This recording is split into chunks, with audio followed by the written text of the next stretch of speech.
discuss it. We are even more excited to discuss the Sammy case. Hey, Sammy, how's it going? Hi everyone. It's been a while since I've been here. Welcome all. It's so good to see you. I have a case for today.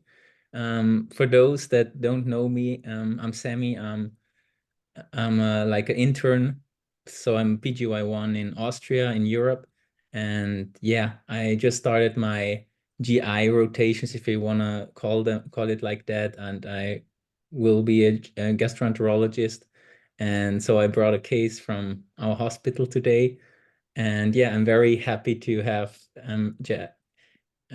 you guys discuss it, and yeah, if you guys are ready, I think we could start.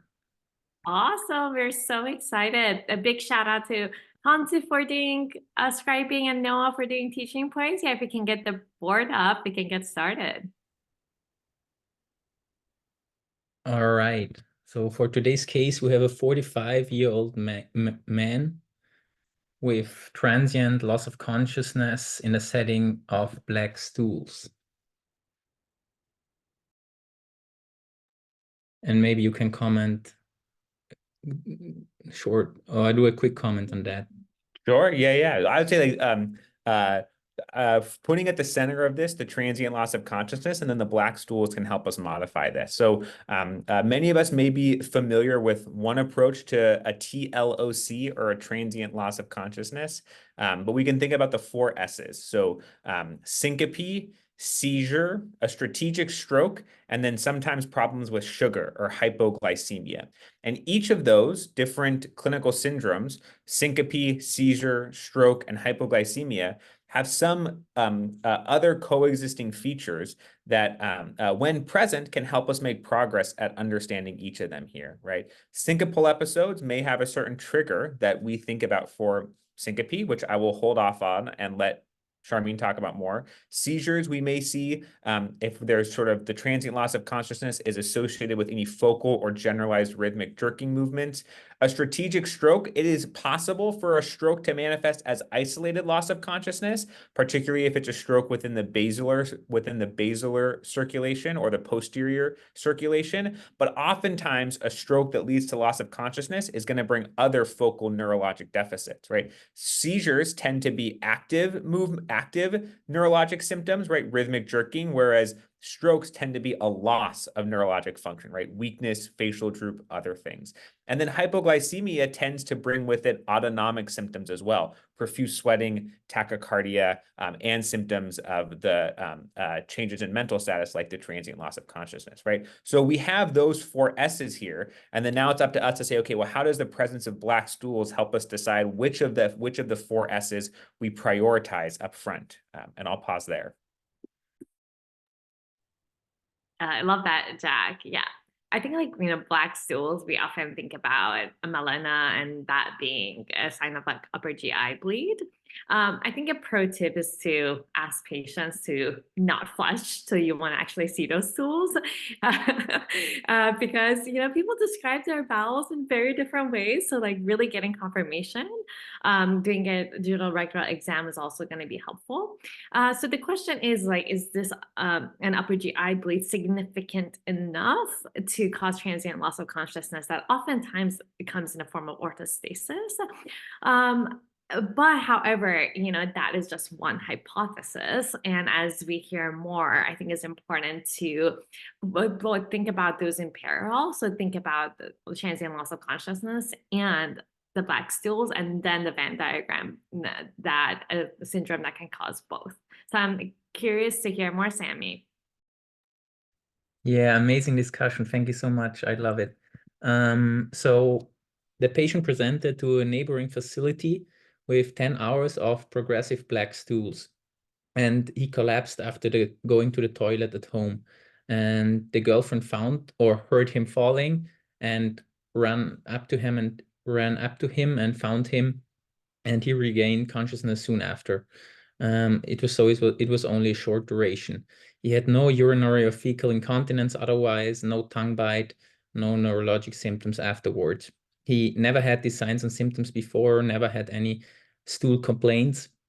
He also denies hematemesis, epistaxis, abdominal pain, nausea, vomiting, diarrhea, constipation, or any B symptoms. He does not take any NSAIDs. There is no significant past medical history, also no known liver disease.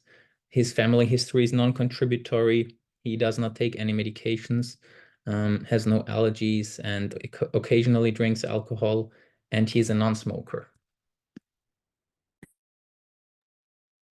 Interesting. So we have a gentleman who's coming with 10 hours of progressive black stools.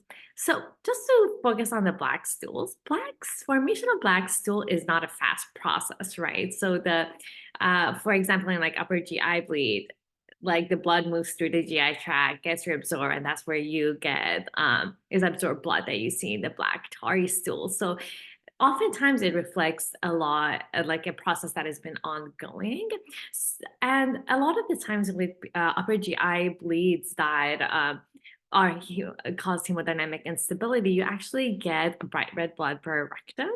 However, I think, again, upper GI bleed being your no misdiagnosis here, given the signal you're getting with the black stool, is important. And two, we're like going to bathroom and syncopizing, which kind of sounds like what this patient did. It's either like, think about orthostasis or like vasovagal would be the two I think that together comes up. However, cardiac etiologies are always like our no misdiagnosis. Jack, what do you think? Yeah, I think, we've made a lot of progress here with being able, I think, to focus more in on sort of syncope as the likely syndrome here. And I'm with you. I think based off of the history alone, which is never enough to solidify the diagnosis of an upper GI bleed, we have a very compelling case that this person is having an upper GI bleed. One of the things I'm struck by here is that there's not a lot of clinical symptoms in the background that put this individual at an increased risk for having an upper GI bleed, right? We don't see things like heavy alcohol use. We don't see things like heavy NSAID use, at least yet. And then so starting to, if we ask ourselves, well, gosh, what are the most common causes of an upper GI bleed in adults? Usually it's going to come down to three things, right? There can be ulcers, like in the stomach or the duodenum. There can be an itis, like esophagitis or gastritis. And then sometimes we have abnormal aberrant vessels, like AVMs, for example, that can develop anywhere along the GI tract, but have a particular predilection for the small bowels. And then sometimes this is an individual who has a bleeding diathesis because of problems with their hematologic system, and where they happen to be bleeding is just in the GI tract. So in the absence of strong risk factors for ulcers, we don't see heavy NSAID use. In the absence of strong risk factors for an itis, we don't see heavy longstanding alcohol use or signs of an underlying infection.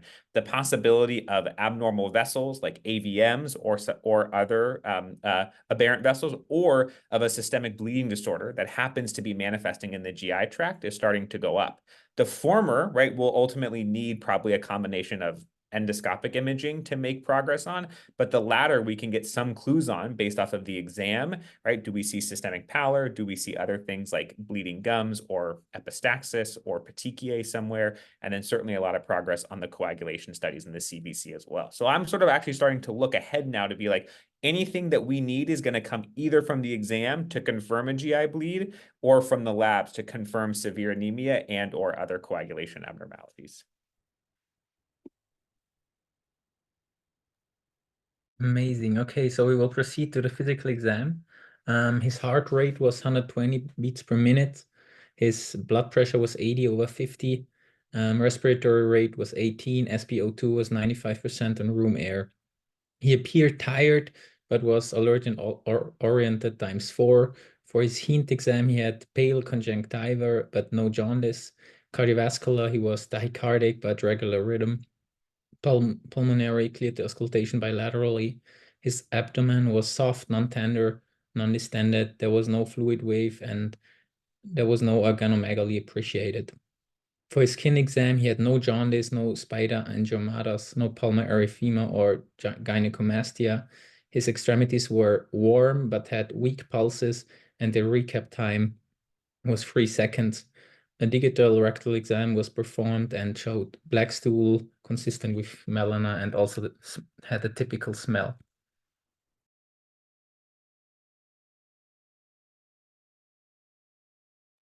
All right. Sammy, maybe just for the group, when you say typical smell, is that the typical smell of oxidized blood? Yeah, it's I don't know, it's hard to explain. If you smell it once, you won't forget it. Yeah. Has a bit of a sulfur characteristic to it, I might say.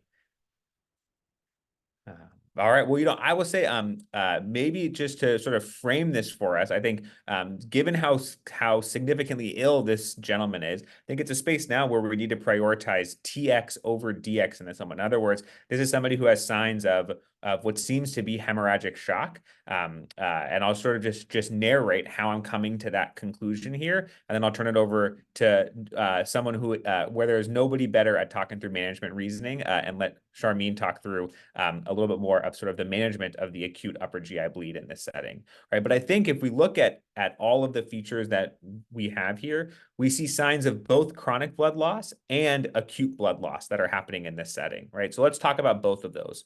Chronic blood loss is evidenced by things like the pale conjunctiva that Sammy mentioned. And then the acute blood loss is manifested both by the history we got and then certainly by these vital signs.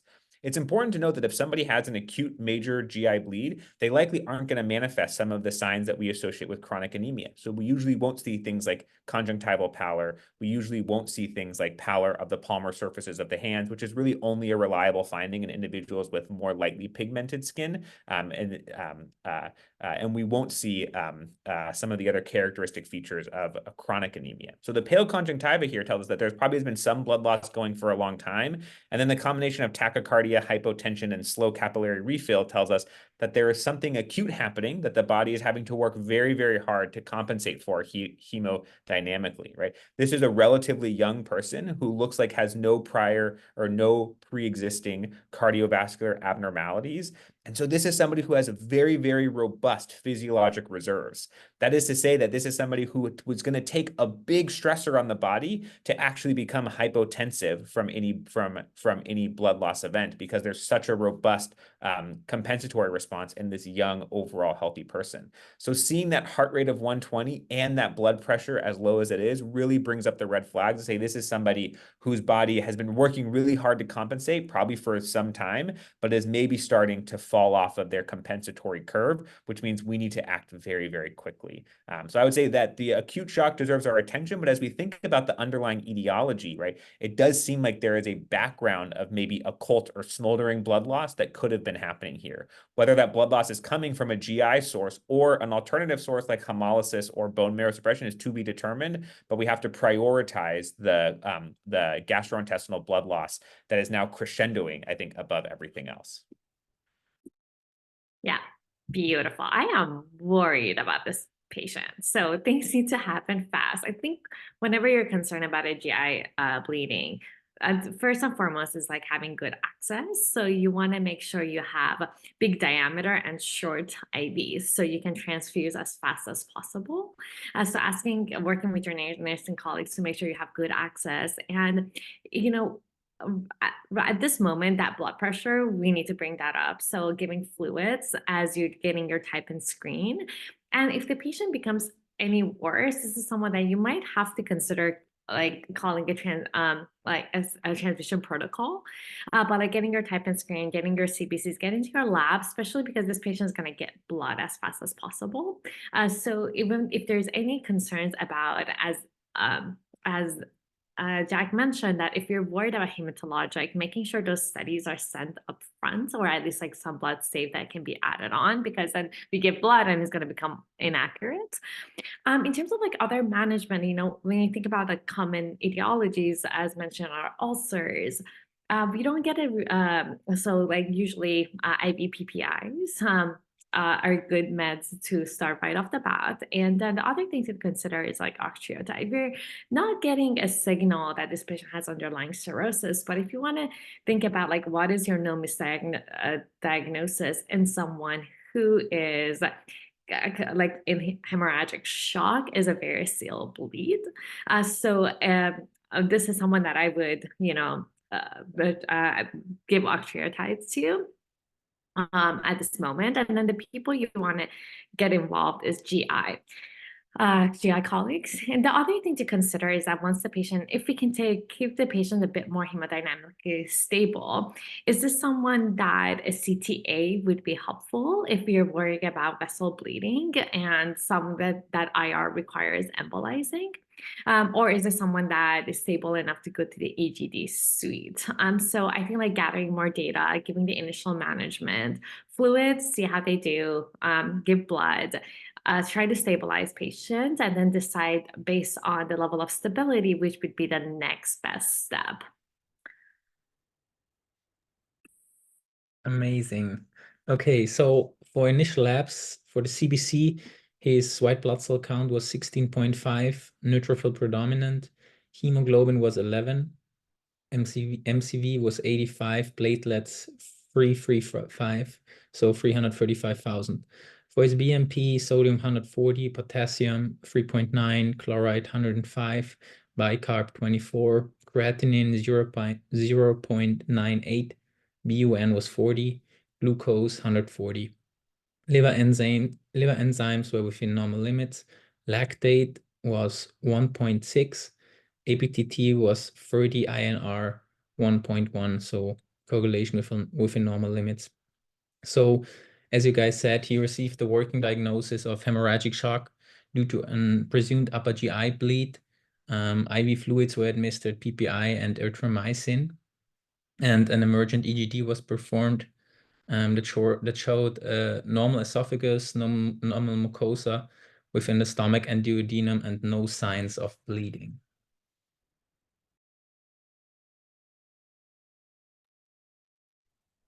The plot thickens. Okay, so I'm gonna start with the labs and then pass the mic to Jack. So in someone who you're worried about hemorrhagic shock, a hemoglobin of 11 is not reassuring, right? As mentioned, like you, oftentimes hemoglobin takes a while to catch up, so you want to definitely do the serial hemoglobin checks and then give blood as needed. And Sammy, in terms of like hemodynamics, did his blood pressure recover with the fluids and the blood? He recovered, yeah. Okay, wonderful.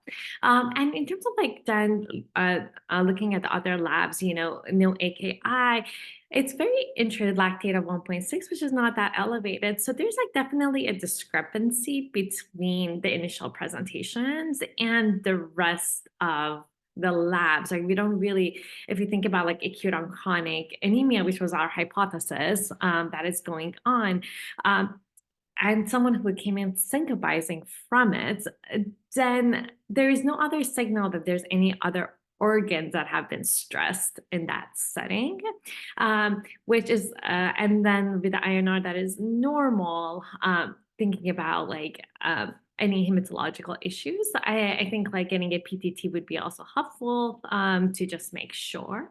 And then I'm like really, really trying not to jump ahead and go systematically, and then we do the EGD that didn't show anything, which is quite fascinating. I'll just like give my general approach and then pass the mic to Jack. So we were worried about an upper GI a bleed here, and then endoscopy showed that is normal. So the question becomes, again, thinking about EGDs, operator dependent, and they can definitely, areas can be missed. So thinking about like, hey, did we miss something? If you're confident, is this something episodic? Sometimes like AVMs that stop bleeding, we oftentimes don't see them on EGDs anymore.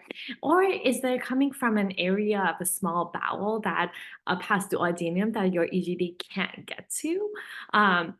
Or this is not at all an upper GI bleed. So I'm curious, Jack, how are you going through this? Yeah, I'm with you. I think there's sort of two hypotheses that we can run in our head right now. One of them is that the cause of this individual's tachycardia, hypotension, and leukocytosis is blood loss that we haven't picked up yet. And then the other hypothesis is that there maybe is a mild blood loss, but that there's another reason for this individual's what seems like at least hemodynamic instability. If we test the first hypothesis and say, okay, well, what evidence do we have so far for gastrointestinal blood loss? And is that evidence strong in favor of that hypothesis? I think the answer to that question to me is yes, right? We have a history of melena. We have exam findings supportive of melena. We have vital sign abnormalities that are consistent with what may happen if somebody has hemorrhagic shock. And we have some lab findings that also support this hypothesis. For example, we have a BUN to creatinine ratio that's above 40, which is quite significant for an upper GI bleed, and particularly a severe upper GI bleed. The mechanism behind that, right, is that heme is a very nitrogen-rich product. When the GI tract breaks down and digests heme, it leads to a lot of nitrogen that gets reabsorbed back into the bloodstream and some other proteins, and that turns into blood urea nitrogen. So basically, digesting blood will lead to high BUN levels. So all of those things lead me to say, okay, it seems like that hypothesis is one that really needs to be strongly falsified before we say that that's not going on. And then we come back to what you were talking about, which is, okay, well, how do we falsify that hypothesis? Or in other words, is a single negative EGD enough to falsify the hypothesis of an upper GI bleed? And when I ask myself that question, I think the answer that I come to is no, for the reasons that you mentioned, right? There can be reasons that we can have EGD negative GI bleeds. Okay, so let's just talk a little bit about an approach to EGD negative GI bleeds.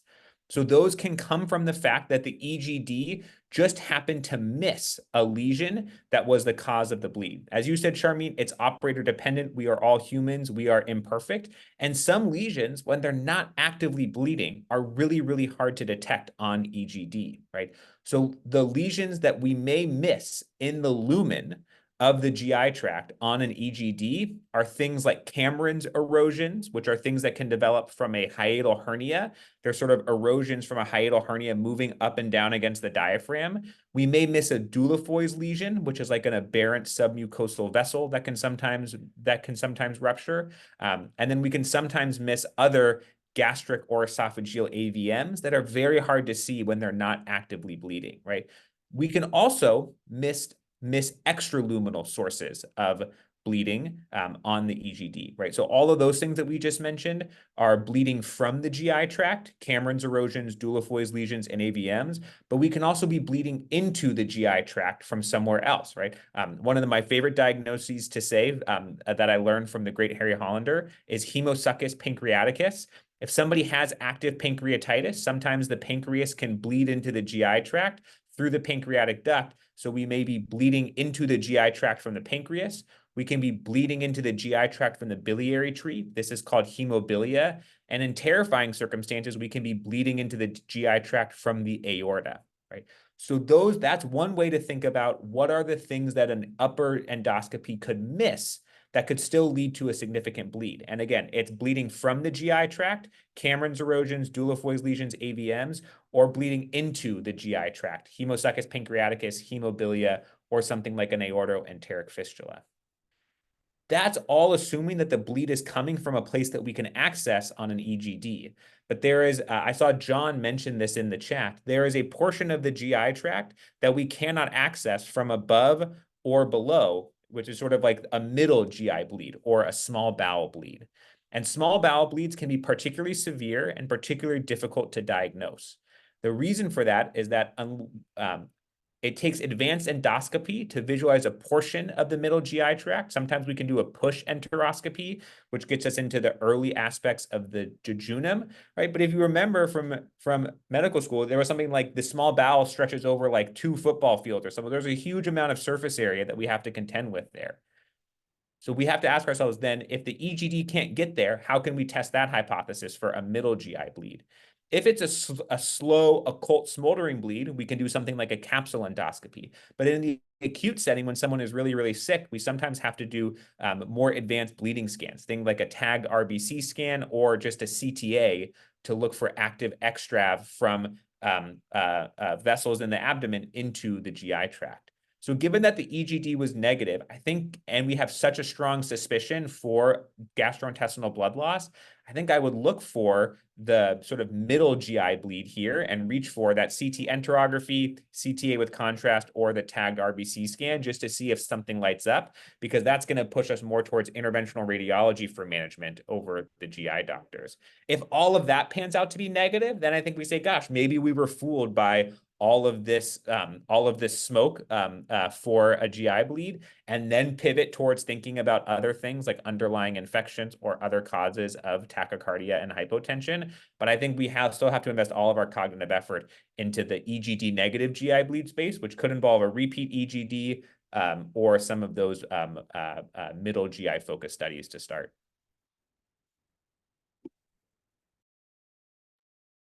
Incredible discussion. Thank you so much, Jack. I learned so much. So yeah, the next day also a colonoscopy was performed that was also completely normal. After the colonoscopy, actually some hours later, he had new melena and his hemoglobin decreased to 7.2. He received 2 packed RBCs. So he was rushed, as Sharmin suggested, to the CTA to look for the bleeding. And there was a suspicion raised for angiodysplasia of about 1.7 centimeters in the jejunum. And that was suspected to actively bleed. So they were planning to embolize it, but when they looked again, it stopped and they couldn't see it anymore. And so they said, no, okay, we don't embolize. And the patient got transferred to our facility. And when he was at our ward, he had a subsequent reduction in his episodes of melena and an adequate increase in his hemoglobin after the blood transfusions.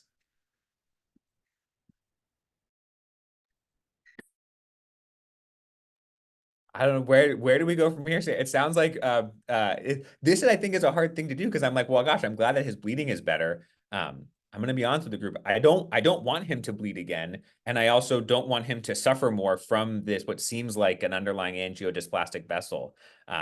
I have contended very infrequently with the positive CTA that shows a source of bleeding, and so I don't necessarily feel like I have a good roadmap for where to go here. I think. I'd be curious to know what you think, Sharmeen. I think maybe one thing we do is just like kind of watch and wait and see how he does. If he's stable, then, you know, this young guy can go and move on with his life, maybe with a little bit more anxiety about this happening again. But I do wonder if there would be other ways to visualize where this vessel might be, just so we could localize it to go after it, to prevent a future severe GI bleed, because he's shown us once that he has the capacity to bleed quite a lot. And I'd hate for him to go through that again. But those are all just conjectures, because I'm not exactly sure what practically we can do for this dilemma here. Yeah, I hear you. Very interesting. So I think one thing that I'm wondering is this the only AVM, right? Like, is this the only place in the jejunum that he's bleeding? Because, you know, the first episodes, we didn't do a CTA, so we don't know if it's going to localize to the same. So I'm trying to figure out if this is a localized or this is an issue throughout the small bowel that we just haven't been able to see.